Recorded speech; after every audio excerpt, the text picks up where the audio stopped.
철학은 사회 비판이다. 이러한 철학사적 배경 아래에서 20세기를 철학사적으로 되돌아보도록 하자. 이때 우리의 관심은 20세기의 문명사적 업적은 무엇인가 하는 것이다. 그리고 철학적으로는 어떤 사람들이 20세기를 수놓았는가 하는 물음이 제기된다. 20세기의 위대한 사상가로 흔히 세 사람이 거론된다. 비트겐슈타인, 루카치, 하이데거가 20세기의 위대한 사상가로 꼽힌다. 이들은 1920년대를 전후하여 왕성하게 활동하였다. 그 당시는 세계사적으로 유럽이 위기에 처했던 시기이다. 제1차 세계대전이 끝나고 제2차 세계대전이 발발하기 직전이었다. 흔히 문제가 있는 곳에서 철학이 있다고 한다. 즉 문제가 꼬이고 꼬이는 곳에서 위대한 철학자가 태어난다는 것이다. 위대한 철학적 저술인 비트겐슈타인의 논리철학 논거와 루카치의 역사와 계급의식, 그리고 하이데거의 존재와 시간은 이때 탄생하게 된다. 간략하게 20세기 전반에 걸친 철학사적 흐름을 점검해보자. 우선 사회 비판 이론을 거론할 수 있는데 이는 마르크스 철학의 토대를 둔 것으로 마르크스에 대한 새로운 해석이라 할 수 있다. 마르크스에 대한 새로운 해석인 루카치의 역사와 계급의식은 마르크스 철학을 경제 비판 일변도에서 벗어나 새로운 시각으로 해석하기 시작했다. 20세기는 새 마르크스주의냐 반마르크스주의냐에 의해서 전 세계가 요동치던 시기였다. 제2차 세계대전은 공산주의 사회주의와 자유민주주의 자본주의라는 이념의 싸움이라고 할 수 있다. 1950년의 한국전쟁 역시 이 두 이념의 싸움이었다. 따라서 현대의 시대사적 배경에서는 마르크스가 큰 그림자를 드리우고 있다고 해도 과언이 아니다. 이후 1980년대까지 한국의 운동권과 대학가는 마르크스를 추종하는 경향을 띠고 있었다. 1970년대 독일의 학생운동을 주도했던 그룹 또한 마르크스 그룹이었다. 1980년대 말에 이르러 소련이 붕괴되고 동유럽권이 몰락함으로써 마르크스에 대한 해석에 잘못이 있다는 것이 인정되었지만 한간에서는 마르크스의 해석이 옳았다고 하는 의견도 있다.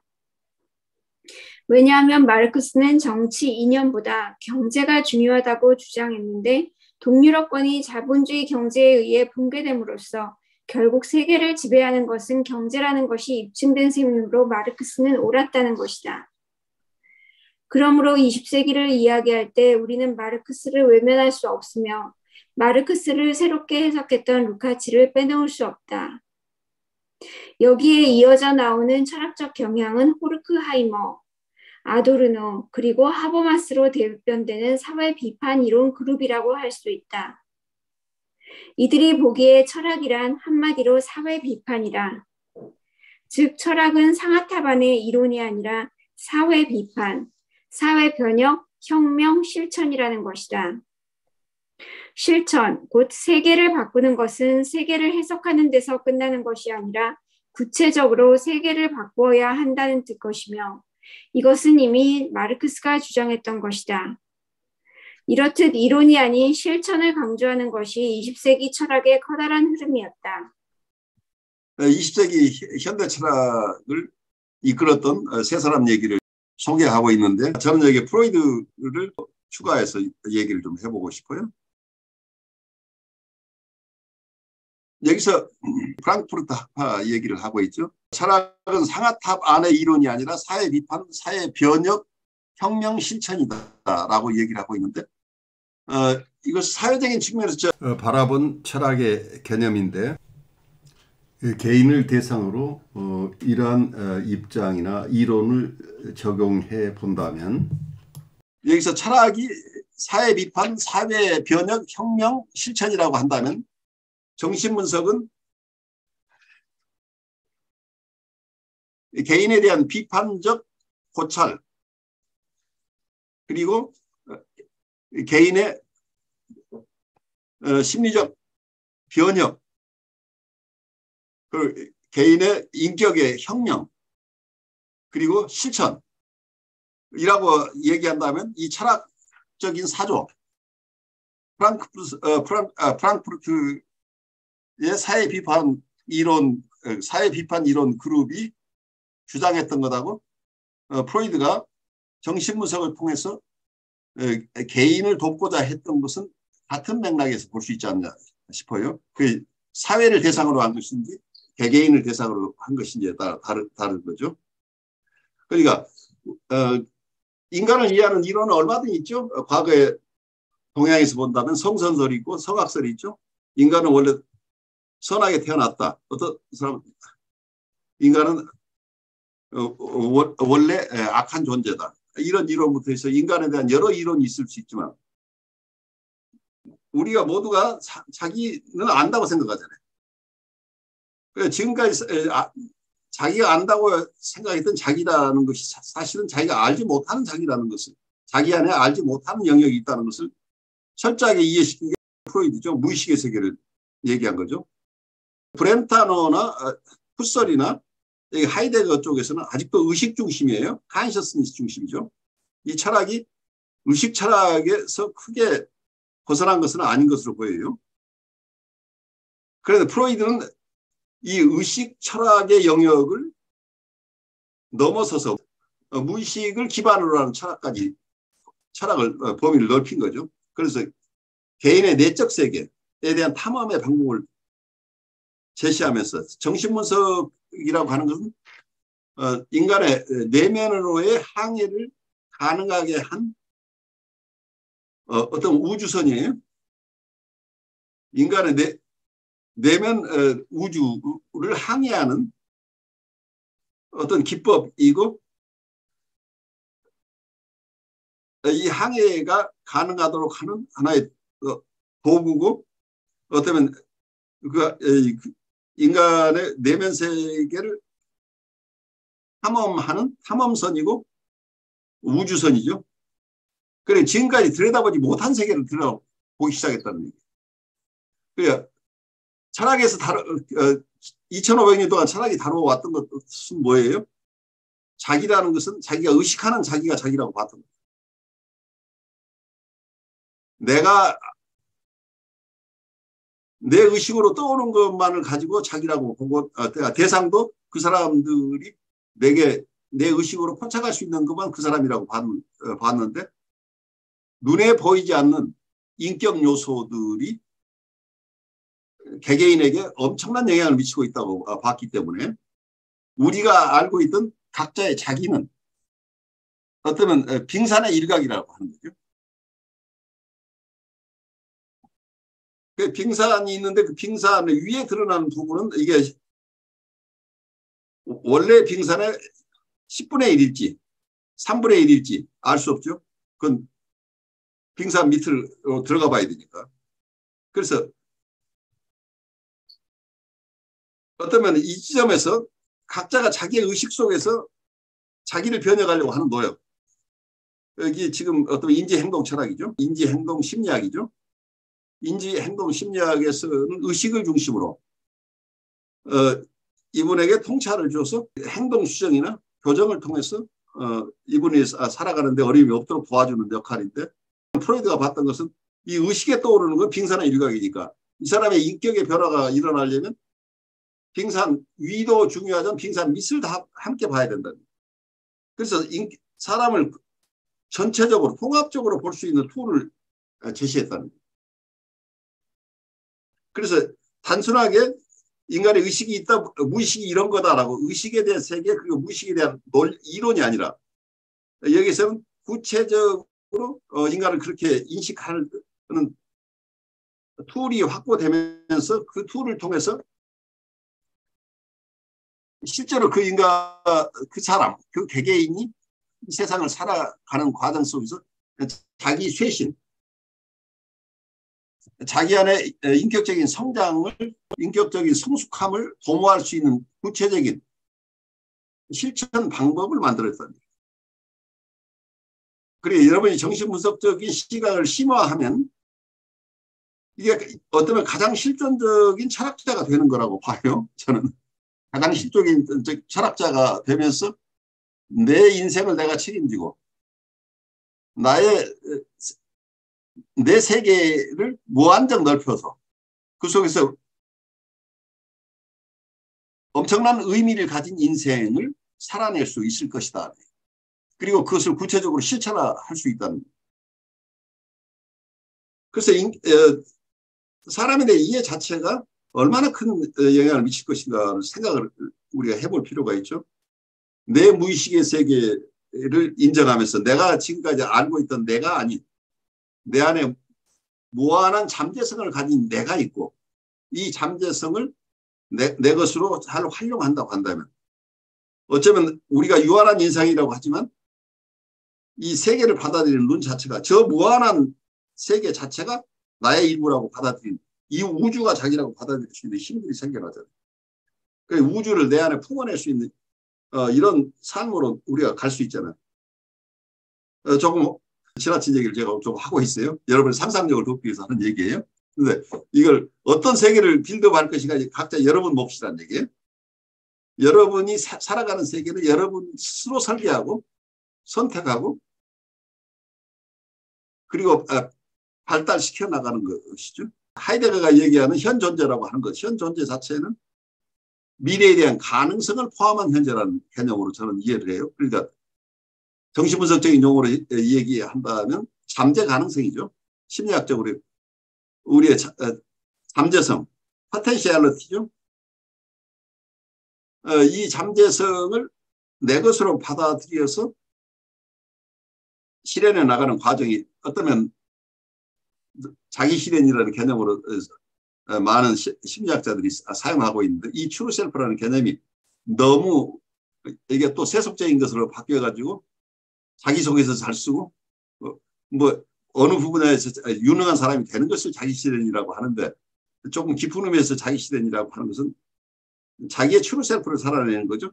자기의 다른 사람이 만들어준 자기의 이미지가 아니라 자기 스스로 깨치는 자기가 돼가는 거죠. 본래적인 자아, 오센틱 셀프가 형성이 돼야 된다는 얘기죠. 비본래적인 자아라는 얘기를 했었죠. 본래적인 자아와 비본래적인 자아. 이게 오센틱 셀프나 오센틱 이고하고 인오센틱한 것. 이 다른 쪽으로 정신분석적인 용어를 빌리자면 리얼 셀프나 트루 셀프와 폴스 셀프 개념이죠. 그런데 많은 사람들이 폴스 셀프를 자기의 트루 셀프라고 착각하고 산다는 이게 어떤 환상의 세계죠. 어떤 이게 불가의 세계는 환이죠. 우리 미망 속에 산다고 하는 것이 내가 아닌 나를 붙들고 나라고 계속 묻고 있는 거죠. 그 내가 아닌 나를 잘 발달시키는 것을 자기 실현이라고 착각하고 있다는 얘기예요. 그래 지금 서구적으로 잘못 받아들이고 있는 자기 실현은 자기 실현이 아니고 폴스 셀프 우리가 그걸 우리말로 뭐라고 그러죠?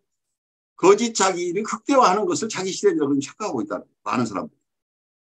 그 자기 실현 이론을 따라서 많은 사람들을 돕고 있는 사람들이 그 자기 실현이라는 게 거짓 자기의 극대화가 자기 실현이라고 착각하고 있는 이런 그룹들이 꽤 많아 보여서 걱정스러워요.